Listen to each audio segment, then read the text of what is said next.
wakithi kukhona abafuna ukudismissa something very true ukuthi hayi kwakuthiwa it was a moment of madness.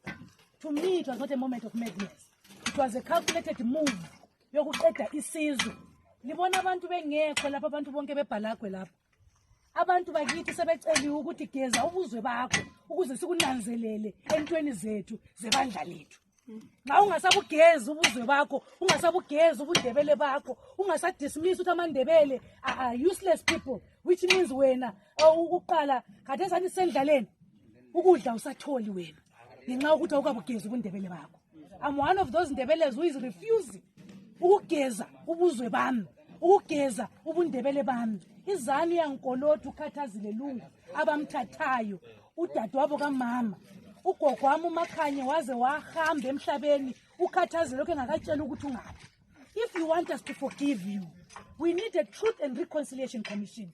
We need you to come and say ukhathazile umntanakhe basendaweni yenye. Ukhathazile was carrying a 3-month-old baby when she disappeared.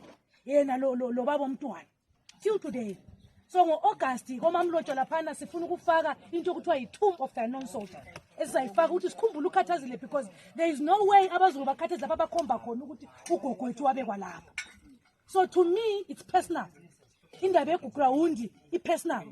Ngakuya ngami ngabantu besindebeleni siyahlangana sibambana. Ngakuya ngami we write our own history, because I think we have intelligent people enough who can write our own history. Abantu abethu abakakunanzeleli, that's why besidla lesitha ngoba bakwazi ukuthi isitha siyisitha. Kuba abantu abethu bayakwazi beyifunda leyo history ngaba badlila sisitha ukusa lamalanga. Mina ishop le ungavela ukuthiwa umnikazi wangwezana angingeni.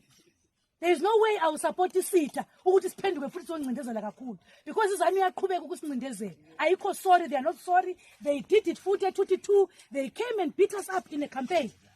That was